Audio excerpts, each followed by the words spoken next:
शुभम करोति मंगलम। प्रभु श्री राम की कृपा आप सभी पर बनी रहे। मैं रूपाली श्रीवास्तव आप सभी का हार्दिक स्वागत करती हूँ, अभिनंदन करती हूँ। आज हम बात करने वाले हैं गुप्त नवरात्रि के विषय में। गुप्त नवरात्रि जिसका अपना हमारे हिंदू विधि में बहुत अत्यधिक महत्व है। नवरात्रि वर्ष में 4 बार आती है। एक बार शारदीय नवरात्र, एक बार चैत्र नवरात्र और 2 बार माघ और आषाढ़ के महीने में गुप्त नवरात्रि हम मनाते हैं। तो आज हम सबसे पहले आपसे चर्चा करते समय आपको ये बताएंगे कि गुप्त नवरात्रि क्या होती है। जैसे कि आप सभी जानते हैं कि नवरात्रि का त्यौहार हिंदू विधि में बहुत जोरदार तरीके से मनाया जाता है। माँ दुर्गा की आराधना की जाती है, माँ शारदा की आराधना की जाती है। लेकिन जो गुप्त नवरात्रि का त्यौहार है उसमें हम 10 महाविद्याओं की आराधना करते हैं, जिसमें 10 शक्तियां जो कि देवी काली के रज और तम गुणों के समावेश से उत्पन्न हुई थी, जो 10 महाविद्याओं के रूप में प्रसिद्ध हुई। आम नवरात्रि जब हम मनाते हैं, जो शारदीय और चैत्र नवरात्र हम मनाते हैं, तो उसमें हम देवी के 9 स्वरूपों का पूजन करते हैं, उनकी आराधना करते हैं। लेकिन जब हम गुप्त नवरात्रि का त्यौहार मनाते हैं, गुप्त नवरात्र मनाते हैं, तो हम 10 महाविद्याओं की आराधना करते हैं। ये 10 महाविद्याएं शिव महान जो साधक माने जाते हैं, शिव जो जगत के पालनहार करते हैं, देवों के देव महादेव की जो शक्तियां हैं वो 10 महाविद्याओं के नाम से जानी जाती हैं। और गुप्त नवरात्रि में इन 10 महाविद्याओं का अगर हम पूजन करते हैं, उनकी आराधना करते हैं, तो हमारे जीवन में जितने भी प्रकार के कष्ट जो चल रहे होते हैं उनका विनाश होता है और ईश्वर की कृपा हम पर बरसती है। माता रानी के आशीर्वाद से हम अपने जीवन में सुख, समृद्धि और सौभाग्य को प्राप्त करते हैं। बहुत पुरानी एक कथा है कि एक ऋषि के पास उनके राज्य की एक महिला गई और उन्होंने उनसे प्रार्थना की कि ऋषि देव, मेरे पति बहुत ज़्यादा भ्रमित है, मेरे घर में सुख शांति नहीं रहती, हमारे घर का वातावरण अच्छा नहीं रहता, तो मैं ऐसी कौन सी साधना करूं कि हमारे जीवन में सुख, समृद्धि और सौभाग्य बढ़े। तो ऋषि ने उन्हें बताया कि अगर आप गुप्त नवरात्रि में 10 महाविद्याओं की आराधना करेंगे तो आपके जीवन में सुख, समृद्धि और सौभाग्य बढ़ेगा और माता के आशीर्वाद से आपके जीवन में खुशियां हो जाएंगी। उस स्त्री ने पूरी निष्ठा और श्रद्धा के साथ 10 महाविद्याओं की आराधना की। उसके जीवन में परिवर्तन होने लग गया, उसके घर का वातावरण आध्यात्मिक होने लग गया और उसके जीवन में उसको वैवाहिक सुख की प्राप्ति हुई और जीवन में सुख, समृद्धि और सौभाग्य बढ़ने लग गया। तो आज हम आपको बताते हैं कि घट स्थापना किस प्रकार हमें गुप्त नवरात्रि में करना चाहिए। गुप्त नवरात्रि में जितना गुप्त तरीके से हम साधना करते हैं, क्योंकि गुप्त नवरात्रि का नाम ही गुप्त नवरात्रि है, तो उतना ज़्यादा आपको फल प्राप्त होता है। तो आपको जब भी गुप्त नवरात्रि में आप साधना करने जा रहे हैं, जो 30 तारीख से शुरू होगी, 30 जून से स्टार्ट होगी नवरात्रि और आपको 8 जुलाई तक के नवरात्रि चलेगी। तो आपको जो घट स्थापना करने का मुहूर्त है वो है 11:30 से 12:24 तक के। आप अपने घर में कलश पूजन कर सकते हैं, घट स्थापना कर सकते हैं। घट स्थापना करने के लिए हमें एक कलश की स्थापना करनी होती है। माता रानी के पूजन के लिए हमें नवग्रह की स्थापना करनी होती है।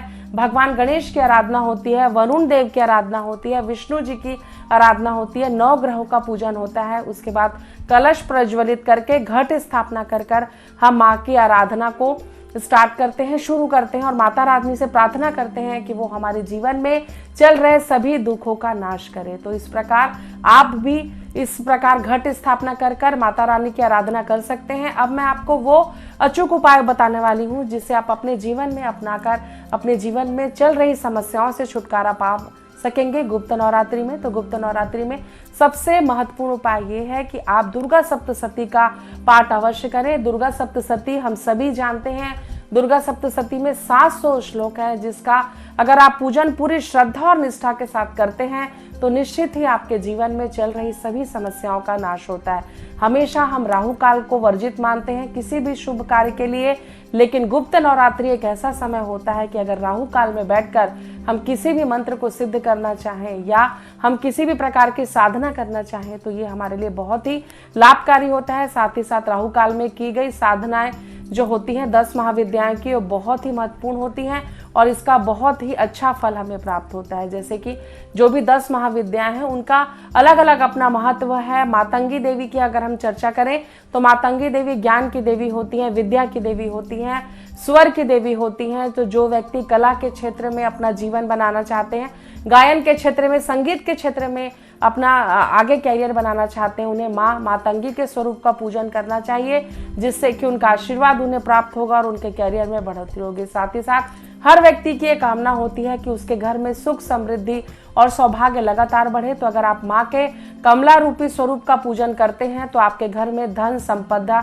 ऐश्वर्य की प्राप्ति होती है और माता आपके घर में धन के आगमन को नियंत्रित करती हैं। और जो स्थिर धन, हर व्यक्ति के घर की ये परेशानी रहती है कि धन उनके घर में स्थिर नहीं रहता, तो वो धन आपके घर में रुकने लगता है। इसी प्रकार हमने बगलामुखी माता का नाम सुना है। तो अगर आपको शत्रु बहुत परेशान कर रहे हैं, शत्रु आप पर बहुत हावी होने का प्रयास कर रहे हैं, तो आप बगलामुखी माता की पूजन करें। नवरात्रि में, गुप्त नवरात्रि में उनका जाप करवाएं। इससे आपको लाभ होगा और आपके शत्रुओं का संहार होगा। माता आपके शत्रुओं से आपको भय मुक्त करेंगे और आपके जीवन में सुख, समृद्धि और सौभाग्य बढ़ेगा। साथ ही साथ अगर आप माता के तौरा स्वरूप का पूजन करते हैं तो आपके जीवन में कई प्रकार की समृद्धि आती है। स्टूडेंट्स को तारा देवी की पूजा जरूर करना चाहिए, क्योंकि तारा देवी के आशीर्वाद से बुद्धि का विकास होता है। हमारे जीवन में, हमारे कैरियर में किसी भी प्रकार की अगर कोई समस्या चल रही है तो भी हमें उन समस्याओं का समाधान मिलता है। साथ ही साथ माता के 9 स्वरूप का भी हम पूजन कर सकते हैं, गरीबों की मदद कर सकते हैं, कन्याओं को भोजन कराना आप बिल्कुल भी नहीं भूलिएगा। इसी प्रकार हम देखेंगे कि 4 तारीख को हम पंचमी मनाएंगे गुप्त नवरात्रि में। साथ ही साथ 7 तारीख को दुर्गाष्टमी मनाई जाएगी और इसके बाद 8 तारीख को गुप्त नवरात्रि की समाप्ति होगी। तो जो गुप्त नवरात्रि का समय होता है वो बहुत ही कल्याणकारी और साधना का समय होता है, क्योंकि देखिए ईश्वर को प्राप्त करने के लिए, ईश्वर के समीप जाने की, उनके शक्तियों को महसूस करने की बहुत ज़्यादा आवश्यकता होती है। तो जब तक हमारा मन, हमारा ध्यान या हमारी ऊर्जा ईश्वर तक के नहीं पहुंचेगी तो उनका आशीर्वाद हमें प्राप्त नहीं हो पाएगा। और गुप्त नवरात्रि एक ऐसा विशेष मुहूर्त होता है कि जो आपको साल में 2 बार प्राप्त होता है, आषाढ़ और माघ के महीने में। इस समय आप किसी भी प्रकार के मंत्र को अगर आप सिद्ध करना चाहते हैं तो ये आपके लिए बहुत ही प्रभावशाली उपाय होता है। साथ ही साथ आप सिद्ध कुंजिका स्तोत्र का पाठ कर सकते हैं। 11 बार तो आपको ये पाठ करना चाहिए और अगर आप 108 बार भी अगर इस पाठ को करते हैं तो इससे आपको अप्रत्याशित लाभ हो सकता है। साथ ही साथ कवच, क्लिकम, अंगला स्तोत्र का पाठ भी आपको दुर्गा सप्तशती में जो पढ़ते हैं उनको बहुत अच्छे से पता है कि इस मंत्रों का क्या विशेष महत्व होता है।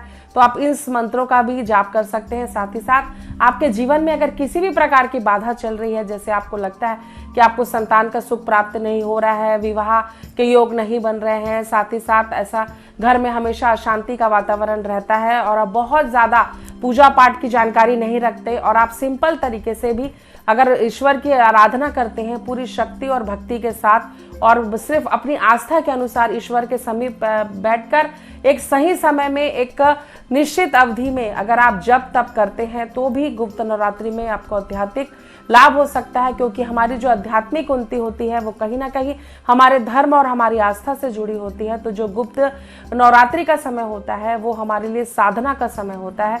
तो अगर आप किसी भी प्रकार की साधना करना चाह रहे हैं, साथ ही साथ आप अगर माता भुवनेश्वरी का पूजन करना चाह रहे हैं तो भी आप सुख समृद्धि की प्राप्ति के लिए माँ भुवनेश्वरी का पूजन कर सकते हैं, माँ धूमावती का पूजन कर सकते हैं। इस प्रकार माता के 2 स्वरूप होते हैं जो शिव की शक्ति से जुड़े होते हैं और इनका पूजन करने से आपको साधना की प्राप्ति होती है। और किसी भी जो भी व्यक्ति तप, जप और साधना से जुड़ा होता है, अगर ईश्वर का आशीर्वाद या माता रानी का उसे आशीर्वाद प्राप्त नहीं होता तो वो जीवन में उन्नति नहीं कर सकता। तो हर व्यक्ति के जीवन में अलग अलग प्रकार की समस्या होती है। किसी को मानसिक कष्ट होता है, किसी को शारीरिक कष्ट होता है, किसी को आर्थिक कष्ट होता है। तो अगर आप किसी भी प्रकार की इन समस्याओं से जूझ रहे हैं तो आप गुप्त नवरात्रि का लाभ जरूर उठाएं, जो कि 30 जून से लेकर के 8 जुलाई तक के आप अगर सात्विक रूप से भी माता रानी का पूजन करते हैं, सुबह शाम आप माता रानी को तिल के तेल का, घी के तेल का दीपक प्रज्वलित करें। दोनों समय अपने घर में धूप जलाएं, दिया जलाएं।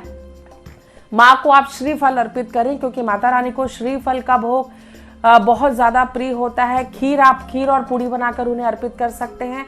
साथ ही साथ कन्याओं को भोजन कराना बिल्कुल भी नहीं भूलिएगा, क्योंकि कन्याओं का सम्मान करने से ऐसा माना जाता है कि अगर आप देवी के 9 स्वरूपों को बुलाते हैं, उसी प्रकार आप 10 कन्याओं को बुलाकर यथाशक्ति की दक्षिणा देकर अपने घर में उन्हें भोजन अवश्य कराएं। साथ ही साथ उनसे आशीर्वाद जरूर लें, ताकि आपके जीवन में जो भी समस्या चल रही है उस समस्या से आपको छुटकारा मिले। तो आपने आज जाना कि किस प्रकार नवरात्रि में आप 10 महाविद्याओं का पूजन कर कर आप अपने जीवन में चल रही समस्याओं का समाधान प्राप्त कर सकते हैं।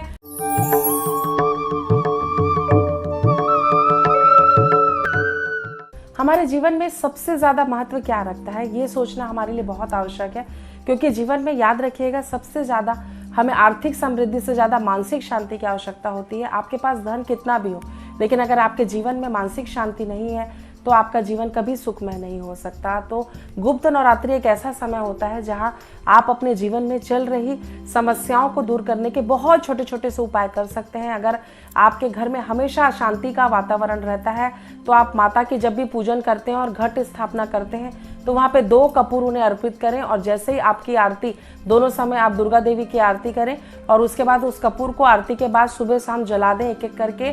तो आप देखेंगे कि आपके घर की जो निगेटिविटी है वो खत्म हो जाएगी और आपके जीवन में एक पॉजिटिविटी संचारित होगी, और कहीं ना कहीं माता रानी के आशीर्वाद से आपके जीवन में सुख, समृद्धि और सौभाग्य बढ़ेगा। इसी प्रकार जिन महिलाओं को संतान की प्राप्ति नहीं हो रही है उनके लिए भी ये जो गुप्त नवरात्रि का समय है बहुत ज़्यादा पॉजिटिव अवसर लेकर आता है, जिसमें आप अपने जीवन में चल रही इस प्रकार की समस्याओं के समाधान के लिए प्रार्थना कर सकते हैं। आप माता रानी को खीर का भोग लगाएं, साथ ही साथ सुहाग की सामग्री अर्पित करें, उन्हें लाल चोला चढ़ाएं और उनसे इस प्रकार की प्रार्थना करें कि आपके जीवन में संतान सुख जो आपको प्राप्त नहीं हो पा रहा है वो संतान सुख आपको प्राप्त हो। और नवरात्रि के, जो कि गुप्त नवरात्रि के नाम से अभी जानी जाएगी, उसमें नवरात्रि के जो 10 दिन होते हैं उसमें आप गाय को गुड़ और चना प्रतिदिन खिलाएं। इससे आप देखेंगे कि आपको माता रानी का आशीर्वाद प्राप्त होगा और बहुत ही जल्दी आपको संतान का सुख प्राप्त होगा। आप ये कोशिश करें कि जब आप गुड़ चना खिलाने का गाय को समय देखें तो उस समय अगर राहु काल हो तो ये आपके लिए बहुत ज़्यादा कल्याणकारी हो सकता है। हमेशा राहु काल को लेकर हमारे मन में कई सारी भ्रांतियां रहती हैं कि राहु काल हमारे किसी भी शुभ कार्य के लिए वर्जित होता है, लेकिन मैं आपको बता दूं जो गुप्त नवरात्रि होती है वो गुप्त नवरात्रि चीज़ों को साधना करने के लिए होती है, गुप्त तरीके से साधना करने के लिए होती है। तो इस समय जितना हम छुपाकर साधना करते हैं उतनी ज़्यादा गुप्त नवरात्रि हमारे लिए फलदायी होती है। तो अगर आप गुप्त नवरात्रि में धन की प्राप्ति करना चाहते हैं तो आप भुवनेश्वरी माता का पूजन करें, इससे आपको अपार धन की सफलता होती है। उनके मंत्रों का जाप करें, साथ ही साथ ललिता सहस्त्र नाम का भी आप जाप कर सकते हैं। जो भी व्यक्ति राजनीति में इंटरेस्ट रखते हैं, सत्ता में अपना नाम कमाना चाहते हैं और सत्ता में अपनी पकड़ बनाकर रखना चाहते हैं, उन्हें चंडी के स्वरूप के माता का पूजन करना चाहिए। इससे उनको अपार सफलता मिलती है, शत्रुओं का नाश होता है और उनकी ख्याति चारों दिशाओं में फैलती है और अपने जीवन में वो सुख, समृद्धि, सौभाग्य और सत्ता को प्राप्त करते हैं। इसी प्रकार जिनके वैवाहिक जीवन के योग नहीं बन पा रहे हैं, कई बार ऐसा होता है कि हम आसपास देखते हैं कि कई वर वधू ऐसा होते हैं कि जिनको विवाह के योग भी नहीं बन पाते, उनके जीवन में किसी भी प्रकार की कमी नहीं होती, लेकिन कुछ ना कुछ ऐसा कारण आता है कि उनके विवाह में अड़चन आती है।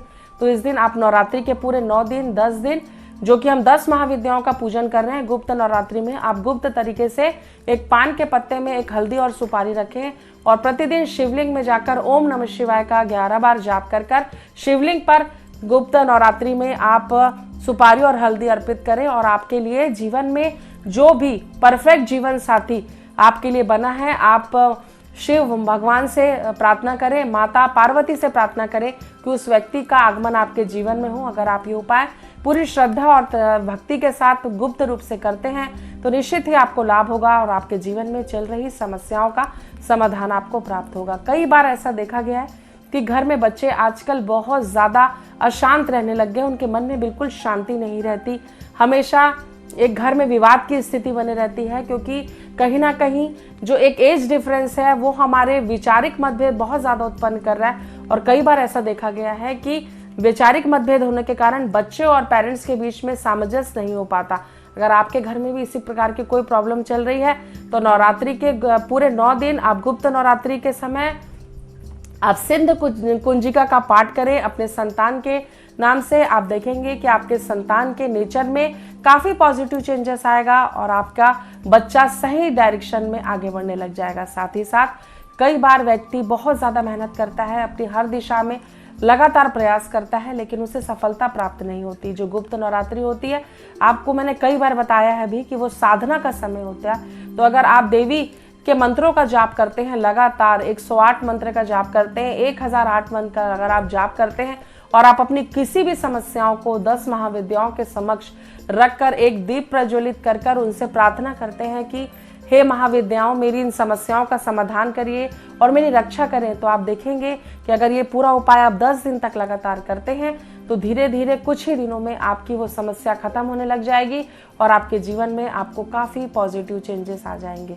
इसके साथ ही साथ जो 10 महाविद्याएं होती हैं वो 10 प्रकार की अलग अलग विद्याओं का कारण होती है, जो कि हमारे जीवन में बहुत ज़्यादा प्रभावशाली होती है, क्योंकि पूरी सृष्टि का निर्माण शिव से हुआ है। शिव ही संपूर्ण है। शिव में जो शक्तियां हैं उसमें बहुत ज़्यादा अदैत्व शक्तियां होती हैं, जो हमारे जीवन में चल रहे किसी भी कष्ट को खत्म करने में सक्षम होती हैं।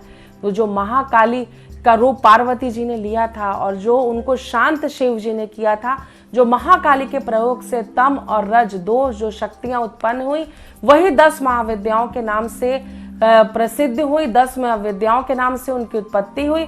और इन 10 महाविद्याओं का पूजन जो होता है वो गुप्त नवरात्रि में होता है।